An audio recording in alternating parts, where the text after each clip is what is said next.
Hello everyone, स्वागत है आपका एक और नए सेशन के अंदर। तो आज हम स्टार्ट करने वाले हैं chapter number 9, environment and sustainable development. ये एक चार्ट वीडियो है, जैसे मैंने आपको पहले भी बता चुका हूँ। एक चार्ट वीडियो है, इसके अंदर हम डिटेल में डिस्क्राइब करेंगे कि क्या चैप्टर के बारे में एक्चुअल में है। ठीक है, अगर आपको डिटेल में समझना है चैप्टर के बारे में तो आप इसी चैनल पर आप प्लेलिस्ट सेक्शन में जाइए, आपको मिल जाएगा। जो पूरा डिटेल लेक्चर्स है हमारे इंडियन इकोनॉमी के, वो आपको मिल जाएंगे। तो स्टार्ट करते हैं बच्चों आज का हमारा लेक्चर, जो कि चैप्टर नंबर 9 क्या है, जरा लिखेंगे सब मेरे साथ। Chapter number 9, environment and sustainable development. अब देखो, इस चैप्टर के अंदर बहुत सारी बातें हो रही हैं, तो बस मेरा एक मेन एम ये है कि आपको इस चैप्टर की स्टोरी याद दिलवाऊं। ठीक है, जिससे आपको बाद में रिवाइज करने में प्रॉब्लम ना हो। तो देखो, सबसे पहले यहां पर बात हो रही है व्हाट इज एनवायरनमेंट। एनवायरनमेंट होता क्या है बच्चों? तो आसपास जितनी भी हमारी सारी चीजें होती हैं वो एनवायरनमेंट होती हैं, चाहे बायोटिक चीजें हों चाहे अबायोटिक चीजें हों। ये आपको याद आ रहा होगा, बिल्कुल सही। ठीक है, व्हाट इज एनवायरनमेंट। फिर यहाँ पर बात हो रही है सर बायोटिक क्या होती है? तो बायोटिक मतलब सारे लिविंग थिंग्स। ठीक है, और अबायोटिक मतलब सारे हमारे नॉन लिविंग थिंग्स, जो यहाँ पर बात हो रही है। ठीक है, तो इस चीज को आप दिमाग में रखना। बायोटिक मतलब जो भी लिविंग थिंग्स है, और अबायोटिक मतलब जो भी हमारे नॉन लिविंग थिंग्स है। ये इन सब चीजों की यहाँ पर बात हो रही है। ठीक है, ओके। इसके बाद इन्होंने बात करी है फंक्शंस ऑफ एनवायरनमेंट के बारे में। तो फंक्शंस बहुत ही इंपॉर्टेंट है एग्जामिनेशन पॉइंट ऑफ व्यू से। अगर मैं बात करूं तो फंक्शंस ऑफ एनवायरनमेंट, तो फंक्शंस कितने दे रखे हैं बच्चों? हमको 4 फंक्शन दे रखे हैं। पहला फंक्शन क्या है? हमको रिन्यूएबल रिसोर्सेज और नॉन रिन्यूएबल रिसोर्सेज सप्लाई करता है। दूसरा, ये वेस्ट को एसिमुलेट करता है। तीसरा, ये हमको सीनरी वगैरह देता है। चौथा, लाइफ सस्टेन करता है। ठीक है, तो ये चीज आपको दिमाग में रखनी है, इस चीज का ध्यान रखना। ये चीज आपको सारी चीजें दिमाग में रखनी है। इसके अंदर 4 फंक्शंस होते हैं। ओके, इसके बाद बात आती है सर, हमने अपने पहले पॉइंट बताया था रिन्यूएबल नॉन रिन्यूएबल, तो उन्होंने फिर से समझाया है कि रिन्यूएबल रिसोर्सेज क्या होती है। फिर देन इन्होंने समझाया नॉन रिन्यूएबल रिसोर्सेज क्या होती है, और बहुत ही सिंपल है। ठीक है, यहां तक आपको समझ में आ जाना चाहिए कि चैप्टर के अंदर क्या बात चल रही थी। पहले उन्होंने समझाया एनवायरनमेंट क्या होता है, तो environment is a collection of all the living organism outside surroundings. Biotic abiotic सारी चीजें आ जाएंगी। तो बायोटिक अबायोटिक समझाया, फिर उन्होंने बताया कि एनवायरनमेंट फंक्शन क्या करता है, तो 4 फंक्शन मैंने आपको बता दिए। देयर आफ्टर इन्होंने एक फंक्शन में से एक लाइन पॉइंट बता दिया। आपने सर रिन्यूएबल और नॉन रिन्यूएबल रिसोर्सेज की बातें करी थी, तो वो क्या चीज होती है, तो वो भी समझाया। अच्छा, इसके बाद एक बहुत इंपॉर्टेंट डेफिनेशन है जो कि एग्जाम में पूछी जा भी चुकी है और आगे पूछी जा भी सकती है, वो है कैरिंग कैपेसिटी। ठीक है, कैरिंग कैपेसिटी की डेफिनेशन है, ये इंपॉर्टेंट है एग्जामिनेशन पॉइंट ऑफ व्यू से। 1 मार्क्स में बहुत आराम से पूछी जा सकती है। एक बार पूछी जा भी चुकी है और पूछी जा भी सकती है। तो कैरिंग कैपेसिटी का मतलब क्या होता है? मैंने इसको बड़े प्यारे एग्जांपल से आपको समझाया था कि आप खाना खा रहे हो, मम्मी रोटी बना रही है, तो मम्मी की रोटी की बनाने की स्पीड से कम आपकी स्पीड होनी चाहिए रोटी खाने की। अदरवाइज क्या होगा, आप रोटी जल्दी खा लोगे, रोटी देर में बनेगी, तो फिर इंतजार करना पड़ेगा। बताया था मैंने आपको ये वाला एग्जांपल। तो वही यहाँ पर इन्होंने यहाँ पर इसका एग्जांपल बोला है। जो रिसोर्स को एक्सट्रैक्शन करने का जो रेट है वो कम होना चाहिए। किससे कम होना चाहिए? रिसोर्सेज के बनने के रेट से। इसलिए क्या होगा, आपने ज्यादा निकाल लिया और बनने में टाइम लगेगा, तो फिर सालों साल इंतजार करना पड़ेगा, और हो सकता है रिसोर्सेज फिर से बनकर आए भी ना। तो पता लग गया आपको। तो कैरिंग कैपेसिटी का बच्चों मतलब क्या होता है? बिल्कुल सही। हम्म, तो यहां पर मैं बता रहा था कि कैरिंग कैपेसिटी की बात हो रही है। ठीक है, तो कैरिंग कैपेसिटी की डेफिनेशन क्या थी बच्चों? कि आपका रिसोर्स एक्सट्रैक्शन का जो रेट होना चाहिए वो कम होना चाहिए। किससे? रिसोर्स के रीजनरेशन रेट से। और जो वेस्ट होना चाहिए वो कैरिंग कैपेसिटी के अंदर होना चाहिए एनवायरमेंट की। ये चीज समझ में आ गई। फिर एक सवाल आता है, यहीं से एक सवाल रिलेटेड आता है, वो काफी बड़ा, 1 नंबर में, 2 नंबर में, 3 नंबर में सवाल आ सकता है। ऐसा कि क्या होगा अगर रीजनरेशन की रेट कम हो जाए और एक्सट्रैक्शन की रेट ज्यादा है? मतलब क्या क्या regeneration rate is less than extraction rate, अगर ज्यादा हो गई तो क्या होगा? तो यहां पर उन्होंने एक 1 वर्ड आंसर दिया है कि जो सबसे इंपॉर्टेंट फंक्शन हमारा एनवायरमेंट का, लाइफ सस्टेन करने का, वो काम करना बंद कर देगा। ठीक है, तो ये एक क्वेश्चन है 1 मार्क में, 3 मार्क में पूछा जा सकता है, तो इसको ध्यान में रखना। कैरिंग कैपेसिटी से रिलेटेड है कि अगर रीजनरेशन की रेट कम हो जाए एक्सट्रैक्शन की रेट से, तब क्या होगा? ये चीज समझ में आ गई। ओके, देयर आफ्टर यहां पे एनवायरमेंटल क्राइसिस की बात हो रही है। एनवायरमेंटल क्राइसिस का मतलब क्या होता है? जो भी इस समय करंट इश्यूज चल रहे हैं उसके बारे में बात हो रही है, जैसे राइजिंग पॉपुलेशन हो गया, पॉपुलेशन हो गया, पॉल्यूशन हो गया, ठीक है, इसके अलावा वेस्ट कुछ ज्यादा ही हो रहा है, उस चीजों की बात हो रही है। 2-3 पॉइंट का आंसर है, इसमें आपको ज्यादा खास ध्यान देने की जरूरत नहीं है। बट यहाँ पर एक और डेफिनेशन आ जाती है, ध्यान रखना चैप्टर के अंदर डेफिनेशन बहुत ज्यादा है, तो आपको डेफिनेशंस को इसमें दिमाग में रखना पड़ेगा, क्योंकि डेफिनेशन चैप्टर से पूछी जा चुकी है। अगली जो डेफिनेशन आती है बच्चों, वो आती है एब्जॉर्प्टिव कैपेसिटी, ठीक है। डेफिनेशन क्या बच्चों चैप्टर में, एब्जॉर्प्टिव कैपेसिटी। इस डेफिनेशन का मतलब क्या होता है कि एनवायरनमेंट कितना एब्जॉर्ब कर पा रहा है डिग्रेडेशन को, उसको बोला जाता है एब्जॉर्प्टिव कैपेसिटी। तो ये दो डेफिनेशन है बच्चों, उसको दिमाग में रखना है। यहां पर बच्चे इस डेफिनेशन में कैरिंग कैपेसिटी में और एब्जॉर्प्टिव कैपेसिटी यहां पर कंफ्यूज कर जाते हैं, तो आपको यहां पर कंफ्यूज नहीं होना है। कैरिंग कैपेसिटी बोलता है कि rate of regeneration should be more than the rate of extraction, और एब्जॉर्प्टिव कैपेसिटी बोलता है कि जो एनवायरनमेंट की एबिलिटी कितनी कि वो वेस्ट को कितना एब्जॉर्ब कर पा रहे हैं।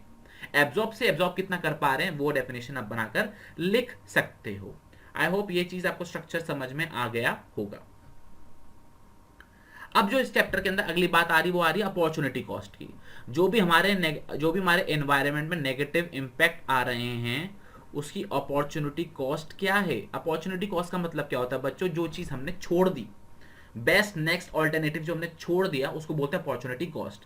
डेफिनेशन पॉइंट ऑफ व्यू से मैटर नहीं करता, लेकिन पता होना चाहिए कि एनवायरनमेंट की अपॉर्चुनिटी कॉस्ट क्या है। जो हमारा इंडस्ट्रियल डेवलपमेंट हो रहा है, जो हमारी हाउसिंग सोसाइटी और रिकंस्ट्रक्शन हो रहा है, तो उस वजह से हम क्या चीजें छोड़ते आ रहे हैं या क्या चीज हमारी छूट चुकी है, वो सारी चीजें हम इसके अंदर बात करने वाले, वो है हमारा अपॉर्चुनिटी कॉस्ट, जो कि बहुत ज्यादा नेगेटिव इंपैक्ट क्रिएट कर रहा है हमारे एनवायरनमेंट के ऊपर। तो सबसे पहला क्या है, रिवर्स पॉल्यूटेड हो गई हैं या फिर सूख गई हैं। अगर मैं आगरा की बात करूं तो यमुना नदी पे आप चल सकते हो, इतना पानी हो गया, बस इतना कम पानी हो गया। तो रिवर्स जो है बच्चों वो क्या हो गए, पॉल्यूट हो गए हैं या फिर ड्राई हो गई हैं, ठीक है, तो सूख गई हैं, बहुत ज्यादा पॉल्यूट हो गया है। इसके अलावा एक्सट्रैक्शन रेट एक्सटेंसिव हो गया है, बहुत ज्यादा renewable resources, non renewable resources बहुत ज्यादा एक्सट्रैक्ट करी जा रही हैं। ये आपको चीज समझ में आ रही है। कुछ नॉन रिन्यूएबल रिसोर्सेज तो एग्जॉस्ट तक हो चुकी है, ये बारे में बात हो रही है।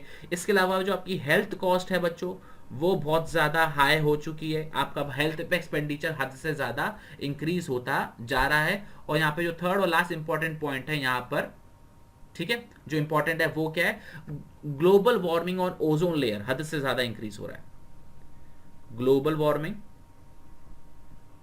और ओजोन लेयर हद से ज्यादा इंक्रीज हो रहा है, और ये सबसे ज्यादा नेगेटिव इंपैक्ट क्रिएट कर रहा है। और यहां से फाइनेंशियल ऑब्लिगेशन बहुत ज्यादा बढ़ते जा रहे हैं, ठीक है, क्योंकि हमको बहुत सारे ऐसे काम करने पड़े जिससे पॉल्यूशन ना हो, तो उस पर इन्वेस्टमेंट बहुत ज्यादा हो रहा है, तो इससे फाइनेंशियल खर्चे जो है गवर्नमेंट के बहुत ज्यादा बढ़ रहे हैं। तो ये समझ में आ गया, ये अपॉर्चुनिटी कॉस्ट पे अगर क्वेश्चन आए तो आपको ये पॉइंट्स पे आंसर लिखना है, ठीक है। अब इसके बाद बच्चों एक सवाल और आता है इस पर्टिकुलर टॉपिक से कि ये सब जो क्राइसिस हो रही है ये आज के लोगों की देन है या पिछली जनरेशन की देन है, ठीक है।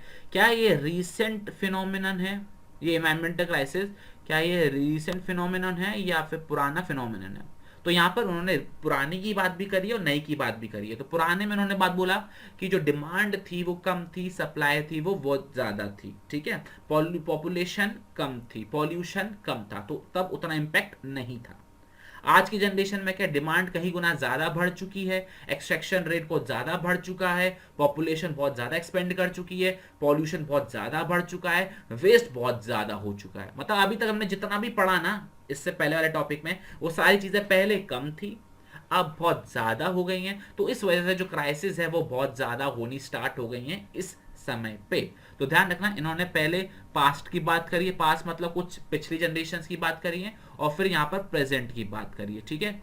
और किस चीज की बात करी है बच्चों, यहाँ पे पॉपुलेशन की बात करी है, पहले कम थी अब ज्यादा थी, ठीक है, पहले डिमांड कम थी अब ज्यादा थी, पहले सप्लाई ज्यादा थी अब सप्लाई बच्चों, पहले डिमांड कम थी पॉपुलेशन कम थी, अब पॉपुलेशन भी ज्यादा है डिमांड भी ज्यादा, पहले सप्लाई ज्यादा थी बच्चों अब सप्लाई कम है, एब्जॉर्प्टिव कैपेसिटी पहले ज्यादा थी अब कम है, एक्सट्रैक्शन रेट पहले कम था अब ज्यादा है। तो ये सारी बातें इन्होंने इस पॉइंट के अंदर समझाई हैं दो पैराग्राफ्स के बीच में। तो इसी को आपको एक्सप्लेन करके समझा देना है कि yes it is a recent phenomenon.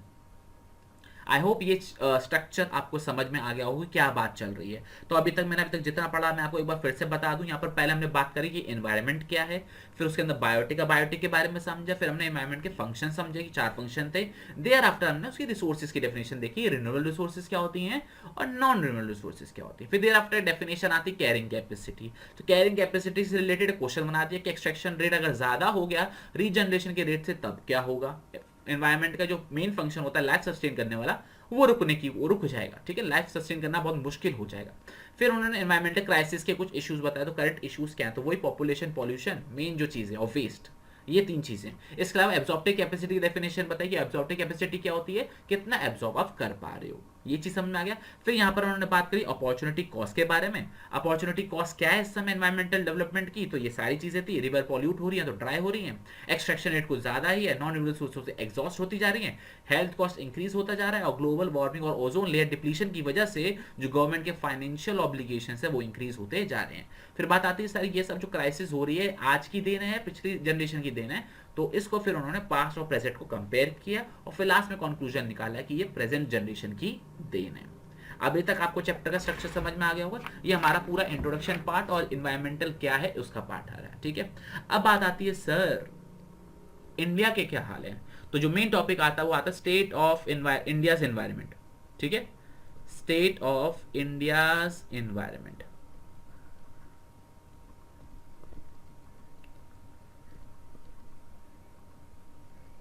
अब देखो यहां पर जो बात चल रही है वो क्या है, यहां पर सबसे पहले तो इंडिया का गुणगान किया गया है। ठीक है, स्टार्टिंग के टॉपिक में इंडिया का बहुत गुणगान किया गया है। India has abundant natural resources. Abundant जो कीवर्ड बच्चों यहाँ पर क्या है वो है अबंडेंट नेचुरल रिसोर्सेज है इंडिया के पास, और इसी से वो क्वेश्चन बना देते हैं India has abundant natural resources comment, और 3 नंबर 4 नंबर में दे देंगे।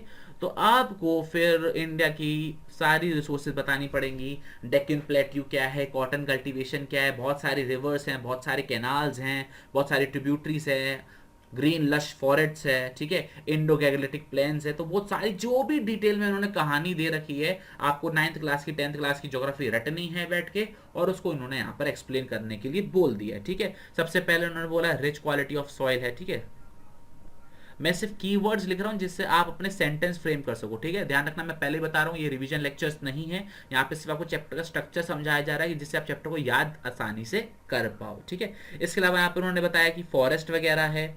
ठीक है, इसके अलावा उन्होंने बताया कि हमें इंडियन ओशन और माउंटेन्स बहुत ज़्यादा हैं यहाँ पर। ठीक है, काफ़ी अच्छी सारी चीज़ें बताई हैं।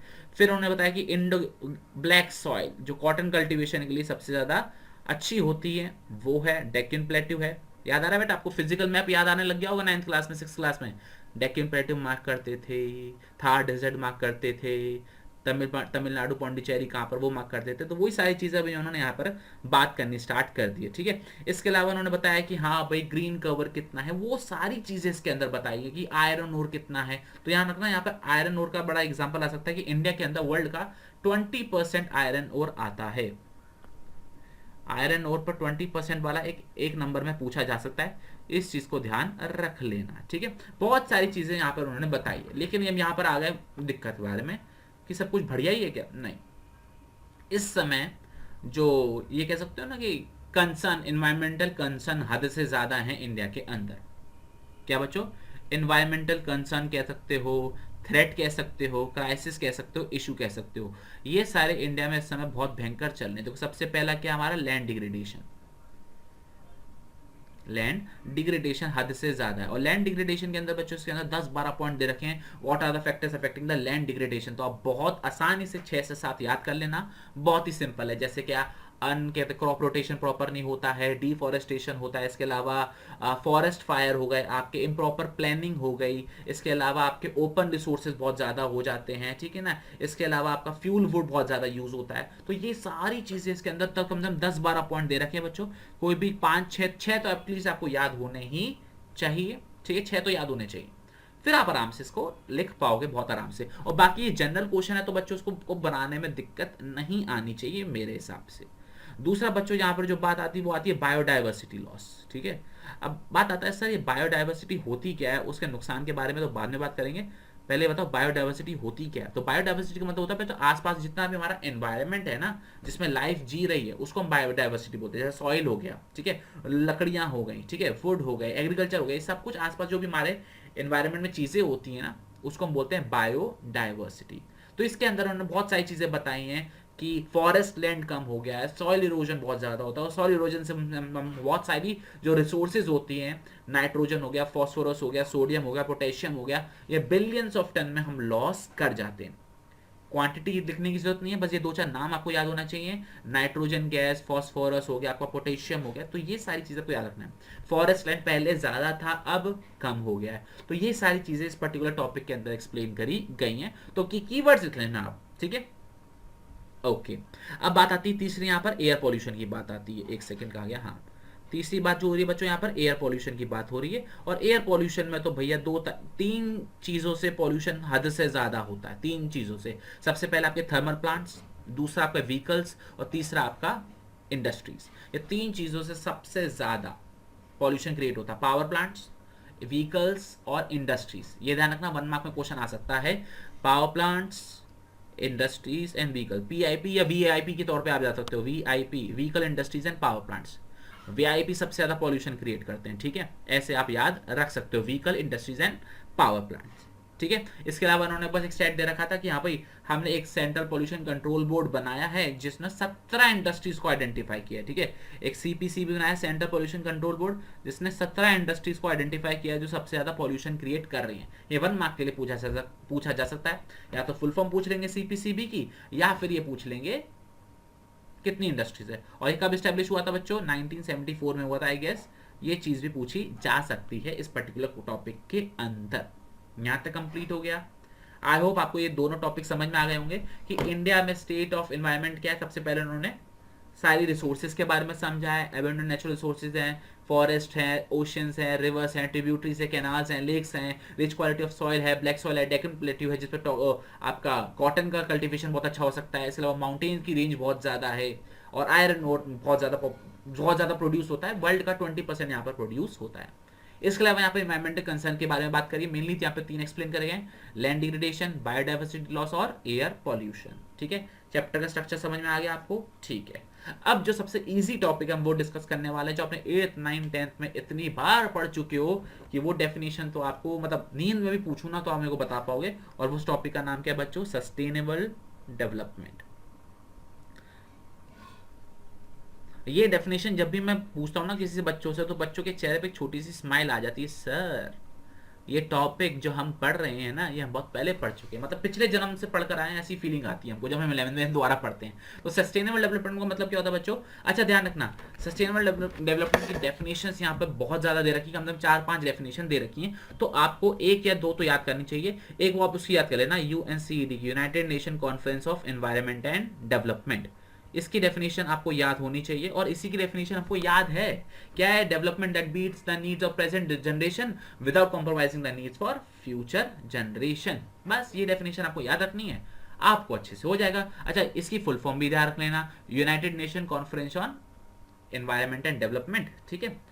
और इसकी डेफिनेशन कि the development that meets the need of present generation without compromising the needs for the future generation to satisfy their own needs. इतना आप याद कर लेना, और बाकी इसके अंदर अनगिनत डेफिनेशन दे रखी है, आप एक बार रीड कर कर चले जाना। लेकिन यहाँ पे जो एक डेफिनेशन जो दे रखी है उन्होंने सस्टेनेबल डेवलपमेंट की, ये है जो हमारा पूरे सेक्शन ऑफ द सोसाइटी है ना, उसके बाद सारी चीजें पहुंचनी चाहिए। फॉर एग्जांपल, उसके बाद एजुकेशन पहुंचना चाहिए, उसके बाद अच्छी खासी रिसोर्सेज पहुंचनी चाहिए, एक इनकम पहुंचनी चाहिए, एक लाइवलीहुड उसका प्रॉपर होना चाहिए। इस चीज को हम सस्टेनेबल डेवलपमेंट बोलते हैं। तो 2 डेफिनेशन याद कर लेना इस पर्टिकुलर टॉपिक से, ठीक है, 2 डेफिनेशन याद कर लेना। अच्छा बच्चों, इसके बाद एक सवाल और आता है, एक कमीशन का नाम आता है जिसका नाम है Brundtland commission, BRUNDTLANT, Brundtland commission. इस कमीशन का नाम ध्यान रखना क्योंकि इसी ने रिकमेंड किया था फ्यूचर जनरेशन को प्रोटेक्ट करने के लिए, ठीक है। Which commission protected the future generation? तो ब्रंटलैंड कमीशन, ये 1 मार्क के लिए पूछा जा सकता है, इस चीज को आप दिमाग में रख लेना, ठीक है। यहाँ पर उन्होंने ना बस बेसिक सी चीजें बताई हैं कि आप फ्यूचर जनरेशन को बचाने के लिए क्या क्या स्टेप्स उठा सकते हो। तो सबसे पहले उन्होंने बच्चे बोला कि नेचुरल एसेट को कंजर्व करो। इसके अलावा जो आपकी कैपेसिटी है उसको नीचे लेकर आओ, रीजनरेशन जो कैपेसिटी उसको नीचे लेकर आओ, जिससे एक्सट्रैक्शन कम हो, रीजनरेशन ज्यादा हो। इसके अलावा उन्होंने बोला कि आप जबरदस्ती के खर्चे मत बढ़ाओ, जबरदस्ती एक्सपेंसेस मत करो एनवायरनमेंट के ऊपर, जिससे एनवायरनमेंट डिग्रेड हो जाए और फ्यूचर जनरेशन पर कॉस्ट आ जाए। आपने टीवीज पे ऐड बहुत ज्यादा सुनी होगी, फ्यूचर जनरेशन ऑक्सीजन सिलेंडर लेके घूम रही है। इस समय तो बहुत ज्यादा वैसे नीड चल रही है ऑक्सीजन सिलेंडर की। लोग ऑक्सीजन सिलेंडर लेके चलते हैं, स्कूल भी ऑक्सीजन सिलेंडर पहन के जा रहे हैं, बाहर ही पूरा जंगल ही जंगल गायब हो चुका है, डिफॉरेस्टेशन हो चुका है सब जगह। तो ये आपने बहुत देखा है, या ऐड देखी है। तो वही बात इन्होंने यहाँ पर बोली है कि फ्यूचर जनरेशन के ऊपर उनकी कॉस्ट ऐड मत करो कि उनको जीने के लिए खर्चा करना पड़ जाए, ऐसी चीजें नहीं करनी चाहिए। ठीक है। इसके बाद उन्होंने क्या बताया बच्चों, measures to achieve sustainable development. ध्यान रखना यहाँ पर बच्चे कंफ्यूज कर जाते हैं, measures to achieve sustainable development और स्ट्रेटजीज टू सस्टेनेबल डेवलपमेंट, ये दोनों अलग अलग क्वेश्चन है। स्ट्रेटजीज फॉर सस्टेनेबल डेवलपमेंट और measures to achieve sustainable development, ये दोनों चीजें ऑल टुगेदर डिफरेंट है। ध्यान रखना इस पर्टिकुलर टॉपिक के अंदर, वरना आप कंफ्यूज कर जाओगे। यहाँ पर बच्चों 9 पॉइंट दे रखे हैं, 9 पॉइंट्स दे रखे हैं और बहुत ही डिटेल में एक्सप्लेन है। For example CNG, LPG, biodiversity, biocomposting, ठीक है। इसके अलावा सोलर सेल हो गया, नॉन कन्वेंशनल रिसोर्सेज हो गई, ये सारी चीजें इसके अंदर एक्सप्लेन है। ठीक है, 9 पॉइंट है, अभी हम डिटेल में डिस्कस करेंगे। यहाँ पे measures to achieve sustainable development है, जो किसने दिए थे बच्चों, हरमन डेली ने दिए थे। नाम याद कर सको तो कर लेना, ना करो तो कोई बात नहीं। हरमन डेली ने मेजर्स बताए थे सस्टेनेबल डेवलपमेंट के, और उन्होंने 5 पॉइंट्स बताए थे। ठीक है, कितने पॉइंट बताए थे बच्चों, 5 पॉइंट बताए थे। पहला पॉइंट क्या बताया था, पॉपुलेशन को कंट्रोल में लेकर आओ।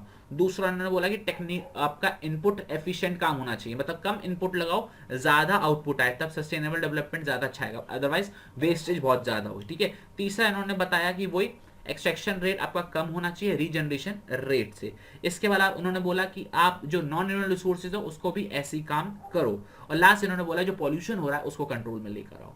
तो ये कुछ 5 पॉइंट बोले हैं इन्होंने, आप इस चीज को ध्यान रखिएगा। ठीक है, सबसे पहले उन्होंने बोला था पॉपुलेशन को कंट्रोल में लेकर आओ। ठीक है, दूसरा इन्होंने बोला था टेक्नोलॉजी आपकी इनपुट एफिशिएंट होना चाहिए। इनपुट एफिशिएंट का मतलब क्या होता है, कम इनपुट लगाओ और उतना ही आउटपुट हमारा कम इनपुट पर आ जाए। ठीक है। तीसरा इन्होंने क्या बोला, रिन्यूएबल और नॉन रिन्यूएबल दोनों के लिए अलग अलग पॉइंट में उन्होंने बस ये बात बोली है कि रीजनरेशन रेट से कम होनी चाहिए एक्सट्रैक्शन रेट। ठीक है, ये चीज समझ में आ गया। और लास्ट इन्होंने बोला कि आपको जो भी पॉल्यूशन रिलेटेड दिक्कतें हैं उनको आपको खत्म करना पड़ेगा। तो ये 5 पॉइंट के अंदर उन्होंने measures to achieve sustainable development समझा है in the words of Herman Daly, HERMAN, Herman Daly, DALY। यहां तक आपको समझ में आ गया। देखो मैं अभी भी आपको ये बोल रहा हूँ, आपको ऐसा लग रहा है मैं अगर भगा रहा हूँ, तो यहाँ पर मेरा भगाने का मेन मोटिव यही है कि आपको सिर्फ चैप्टर का स्ट्रक्चर समझाया जाए रादर देन डिटेल चैप्टर, क्योंकि आपको खुद को भी तो रिवाइज करना चाहिए। आपको डिटेल में रिवाइज करना है कि लाइन बाय लाइन रीड करना है, तो इसी चैनल के ऊपर आपको एक प्लेलिस्ट मिल जाएगी, इंडियन इकोनॉमी डेवलपमेंट। ठीक है, उसके अंदर 15 से 16 घंटे के अंदर पूरी इंडियन इकोनॉमी को रिवाइज किया गया है। अगर आप आज से स्टार्ट करते हो तो मई के महीने के अंदर आप 2 बार रिवाइज कर सकते हो पूरी इंडियन इकोनॉमी डेवलपमेंट को। ठीक है, ओके। अब बात करते हैं बच्चों, लास्ट टॉपिक है हमारे चैप्टर का, strategies for the sustainable development. यहां से क्वेश्चन बनने के बहुत ज्यादा चांसेस है एग्जाम में। कोई भी टॉपिक दे देंगे, बोलेंगे right a short note, strategies for sustainable development. ठीक है, राइटिंग को इग्नोर करना बच्चों, राइटिंग मेरी बहुत गंदी आती है, कॉपी पे अच्छी राइटिंग आती है, यहाँ पर बहुत गंदी राइटिंग आती है, पता नहीं क्यों। तो सबसे पहले यहाँ पर उन्होंने बात करा use of non conventional sources. Non conventional का मतलब होता है पुराने, नॉन कन्वेंशनल का मतलब होता है लेटेस्ट। तो उन्होंने बोला use of non conventional resources, ठीक है, ऑफ एनर्जी। मतलब इन्होंने बोला कि पुराना थर्मल वाला इग्नोर करो, thermal power plant, hydro power plant ignore करो, क्योंकि वो बहुत ज्यादा पॉल्यूशन क्रिएट करते हैं। इसके बदले में आपको क्या चीजें यूज करनी चाहिए, wind power and solar rays use करनी चाहिए। वही बात इन्होंने इस पूरे पैराग्राफ के अंदर एक्सप्लेन करी है। क्या बोला इन्होंने बोला पुराने हाइड्रो पावर प्लांट से थर्मल पावर प्लांट्स को इग्नोर करो। उसके उन्होंने डेफिशिएंसी बताई कि कैसे पॉल्यूशन क्रिएट होता है, कैसे वो हमारे जो नेचुरल रिसोर्सेज होती हैं उसको खराब कर देते हैं वाटर पावर प्लांट्स। इसकी जगह पे आपको विंड पावर या फिर सोलर पावर प्लांट आपको यूज करना चाहिए। तो पहले पॉइंट के अंदर उन्होंने सिर्फ इसी बात को एक्सप्लेन किया है। आप आराम से एक बार रीड करना, आपको पता लग जाएगा। दूसरा इन्होंने बच्चों यहाँ पर बात करी है एलपीजी की और गोबर गैस की, ठीक है, एलपीजी गैस एंड गोबर गैस इन रूरल एरियाज, ठीक है, क्योंकि आपको पता होगा बच्चों रूरल एरिया में आज भी बहुत जगह कंडे यूज होते हैं, काव डंग वाले यूज होते हैं, इसके अलावा लकड़ियां यूज होती है, जिस वजह से डिफॉरेस्टेशन बहुत ज्यादा हो रहा है और हमारे जो कंपोस्ट बनने की जो चीजें हैं वो कम होती जा रही है। तो इन्होंने बोला है कि रूरल एरियाज में आपको एलपीजी सिलेंडर यूज करना चाहिए या फिर गोबर गैस यूज करना चाहिए, जिससे कि पॉल्यूशन ना के बराबर होगा और आपकी रिसोर्स रिक्वायरमेंट है वो फुलफिल हो जाएगी। ये चीज इन्होंने यहाँ पर बच्चों एक्सप्लेन करी है। ये आपको चीज समझ में आ गई, बहुत बढ़िया। तीसरा इन्होंने शहरों के बारे में बात करी। शहरों में पॉल्यूशन कंट्रोल करना है तो आप लोगों को सीएनजी यूज करनी चाहिए इन अर्बन एरिया। तो आप देखते होगे बच्चों यहाँ पे येलो कलर के या फिर ग्रीन कलर के टेम्पू चलते हैं, वो किसके होते हैं, सीएनजी के होते हैं। सीएनजी की बस आ रही हैं, अब इलेक्ट्रिक बसेस आ रही हैं, तो वो सब ये चीज क्यों कर रहे हैं, जस्ट बिकॉज हम सस्टेनेबल डेवलपमेंट को अचीव कर पाए, आज की जनरेशन के साथ साथ फ्यूचर जनरेशन भी इस चीज को प्रॉपरली यूटिलाइज कर पाए। तो ये सारी चीजें यहाँ पर चीजें हो रही हैं। आई होप आपको यहाँ पर समझ में आ रही होगी मेरी बात, ठीक है। इसके अलावा बच्चों यहाँ पर जो चौथी बात हो रही है वो हो रही है विंड पावर की, ठीक है। विंड पावर में आपने देखा होगा बहुत बड़े बड़े विंड मिल्स लगे होते हैं बड़े बड़े मैदानों में, ठीक है। ये केवल ये यहाँ पर कहाँ पे काम आते हैं बच्चों, ये हिली एरियाज पे काम आते हैं जहाँ पे इलेक्ट्रिसिटी का कनेक्शन करवाना बहुत ज्यादा मुश्किल हो जाता है, ठीक है ना, क्योंकि अदरवाइज इलेक्ट्रिसिटी बहुत ज्यादा कॉस्टली पड़ जाती है हाई एरियाज में ले जाना, क्योंकि आप बिजली की तारे लेके जाओगे, इंस्टॉलेशन बहुत महंगे पड़ जाते हैं। तो यहाँ पे इंस्टॉलेशन थोड़ा महंगा पड़ता है इसका, लेकिन इसकी जो लाइफ होती है काफी ज्यादा होती है और अच्छा खासा रेवेन्यू जनरेट कर लेती है विंड मिल्स, ठीक है। तो बहुत ज्यादा इसके अंदर डिटेल में नहीं समझाया, बस इतनी छोटी सी चीजें बताई हैं, ठीक है। इसके अलावा फिफ्थ पॉइंट बताया बच्चों हमको solar power through photovoltaic cell. तो ध्यान रखना ये एक नंबर में आ सकता है कि सोलर पावर के अंदर कौन से सेल यूज होते हैं, the answer is photovoltaic cell. तो इन्होंने यहाँ पर भी ये बोली है फोटोवोल्टिक सेल क्या होती है, वो अपने अंदर एनर्जी एब्जॉर्व कर लेती हैं और इलेक्ट्रिसिटी क्रिएट कर लेती हैं। और यहाँ पर उन्होंने बोला कि ये रिमोट एरियाज में काफी ज्यादा काम आती है, जैसे डेजर्ट्स हो गए वहां पर ही बहुत ज्यादा काम आएंगी, जो हिली एरियाज है वहां पर बहुत ज्यादा काम आएंगी, क्योंकि वहां पर इलेक्ट्रिसिटी का कनेक्शन भेजना बड़ा मुश्किल वाला काम होता है, बड़ा कॉस्टली पड़ जाता है और कंपनीज है ना अफोर्ड भी नहीं कर पाती हैं कि सिर्फ एक घर को या फिर 10 घरों को जाके इतना ज्यादा कॉस्टली जाके उनको ट्रांसपोर्ट कराओ। तो इसलिए वो कहते हैं सोलर पावर प्लांट लगा लो, काम हो जाएगा। मेरे बहुत सारे दोस्त हैं जिन्होंने अपने घर में सोलर पावर प्लांट लगाए हुए हैं, ठीक है। ये एसीज को नहीं उठा पाते, लेकिन एसीज के अलावा सारी पूरी घर की लाइटें ये जला देते हैं। तो वो क्या, उनका बिजली का बिल ही नहीं आता, इंस्टॉलेशन कॉस्ट एक बार की ज्यादा है, उनका महीने का बिल आता था 20,000 25,000 रुपए बिजली का बिल का, ठीक है। मेरे कुछ स्टूडेंट्स हैं उनके यहाँ पे, बट उन्होंने एक बार का इंस्टॉलेशन किया। अब रात को जब सिर्फ एसी चलता है ना तब उनकी घर की बिजली चलती है, अदरवाइज सारा काम सोलर से चलता है। मतलब उनका बिजली का बिल अब सिर्फ 7,000 8,000 रुपये पहुंच गया है, क्योंकि उनके यहाँ बहुत सारे एसी चलते हैं, एक साथ चलते हैं, ठीक है। तो पहले का बिजली का बिल 20-25,000 रुपये आता था, आपका 7 या 8,000 आ रहा है, तो अच्छा खासा कॉस्ट हो रहा है, ठीक है। और इनकी जो लाइफ होती है कम से कम 5 से 6 साल होती है, तो अच्छा खासा पैसा रिकवर हो जाता है। तो इसको ध्यान रखना, 1 मार्क के लिए आपको फोटोवोल्टिक सेल वाला वर्ड आ सकता है, ठीक है। इसके अलावा 6 इन्होंने बोला मिनी हाइडल प्लांट्स, ठीक है।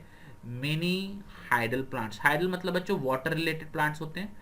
इन्होंने बोला कि जो बड़े बड़े हाइड्रो पावर प्लांट्स होते हैं वो नेचुरल रिसोर्सेज को है ना खराब कर देते हैं, आर्टिफिशियल लगाते हैं, तो इसलिए इन्होंने यहाँ पर बोला कि छोटे वाले लगाओ जिससे आप एनवायरनमेंट को इफेक्ट नहीं करोगे, आप नेचुरल वाटर रिसोर्सेज को इफेक्ट नहीं करोगे। और ये जो मिनी हाइडल प्लांट्स होते हैं वो छोटी सी लोकेलिटी के लिए सफिशिएंट होते हैं, वो वहां पर उनकी बिजली की रिक्वायरमेंट को फुलफिल कर देते हैं। ये सारी चीजें समझाएं बच्चों। 7 नंबर पे उन्होंने बताया ट्रेडिशनल नॉलेज एंड प्रैक्टिसेस। अभी तक आपने देखा होगा सारे केमिकल प्रोडक्ट्स आते हैं, ठीक है, सारी चीजें केमिकल प्रोडक्ट कॉस्मेटिक्स वगैरह सारी चीजें आती हैं। अब लेकिन लोग है ना सब आयुर्वेद की तरफ जा रहे हैं, ठीक है ना, जड़ी बूटियों की तरफ जा रहे हैं, ये सारी चीजें आती है। इसके अंदर आपको गाना याद आता वीको टर्मिक वगैरह, नहीं कॉस्मेटिक वीको टर्मिक आयुर्वेदिक क्रीम, ये मैं आपको एग्जांपल बताया भी चुका हूँ, पहले बता चुका हूँ। तो अब क्या हो रहा है यहाँ पर, लोग जो है ना सब आयुर्वेदिक या हर्बल कॉम्पोजिशन वाली चीजें यूज करना पसंद कर रहे हैं in comparison to chemical composition वाली चीजें। आप भी जब कोई क्रीम लेने जाते हो तो आप इसमें चेक करते हो कि केमिकल ज्यादा तो नहीं है, पता चला कि स्किन कैंसर हो जाता है आप इतनी ज्यादा कॉस्मेटिक्स लगाते हो, तो आप वो सारी यूज करो, सारी चीजें जो कि हर्बल हो या फिर आयुर्वेदिक हो जिसमें लेस केमिकल यूज होते हो, अदरवाइज आपको दिक्कत हो जाएगी। ये बच्चों हमारा 7th पॉइंट था। 8th पॉइंट है बच्चों यहाँ पर हमारा बायो कंपोस्टिंग, ठीक है। कौन सा पॉइंट, 8th पॉइंट हमारा बायो कंपोस्टिंग। कंपोस्टिंग का मतलब पता है ना आपको, जब आप फर्टिलाइजर्स वगैरह बनाते हो उसको बोला जाता है कंपोस्टिंग। तो जो भी इन्होंने बोला कि जो भी आपका वेस्ट होता है, कैटल डंग का वेस्ट हो गया हमारा, ठीक है, जो भी वेस्ट होता है वो सॉइल कंडीशनर के तौर पर काम करता है। इसके अलावा जो भी आपका ऑर्गेनिक वेस्ट है उसको अर्थ वॉर्म के संग मिलाओ, वो उसको खाएंगे, उसको कंपोस्ट बनाएंगे और उसको यूज करो। Rather than using chemical fertiliser, आप natural chemical fertiliser, natural fertiliser का यूज करो। उससे सॉइल की फर्टिलिटी भी मेंटेन रहती है, सॉइल कंटेमिनेट भी नहीं होता और पॉल्यूट भी नहीं होता। अदरवाइज केमिकल फर्टिलाइजर इतना होता है जिससे लैंड खराब होता है, पानी में जाता है तो वाटर रिसोर्सेज खराब होती हैं, बहुत सारी चीजें खराब होती है। तो उन्होंने बोला इसको नेचुरल आप फर्टिलाइजर्स को यूज करो, ठीक है। और लास्ट टॉपिक है इस चैप्टर का बच्चों, बायोपेस्ट कंट्रोल, ठीक है। बायोपेस्ट कंट्रोल का मतलब क्या, जो भी पेस्ट अटैक्स होते हैं तो आप chemical fertiliser, chemical pesticide use करोगे तो वही आपके आप वो जो फसल है उस पर केमिकल जाएगा, वही चीज आप खाओ में आप में केमिकल जाएगा, फिर हमारे अंदर इम्प्योरिटीज आती हैं, ठीक है। फिर जो न्यूबॉर्न बेबीज होते हैं उनके अंदर इंप्योरिटीज आती है, उनके अंदर केमिकल जाता है, तो ये सारी चीजें खराब होती जा रही हैं। तो इसलिए उन्होंने बोला कि आप नेचुरल पेस्टिसाइड्स को यूज करो। फॉर एग्जांपल जैसे नीम का पेड़ है वो नेचुरल पेस्टिसाइड के तौर पे काम करता है, आप उसको यूज करो। इसके अलावा उन्होंने कुछ एनिमल्स के नाम बताए, उनको आप यूज करो स्पेसिफिकली, उससे आप पेस्टिसाइड अटैक को कम कंट्रोल कर सकते हो। आई होप ये चैप्टर आपको समझ में आ गया होगा। ये चैप्टर बस इतना ही है, छोटा चैप्टर है, लेकिन ध्यान रखना कम से कम 4 नंबर का ये चैप्टर पूछा जाता है एग्जाम के अंदर। तो that's it for the today session. I hope आपको मजा आया होगा पढ़ने में, आप अच्छे से रिवाइज करिएगा, ठीक है। अपना ख्याल रखिए, अपने घर वालों का ख्याल रखिए और पढ़ते रहिए, ठीक है। जय हिंद, जय भारत, बाय बाय।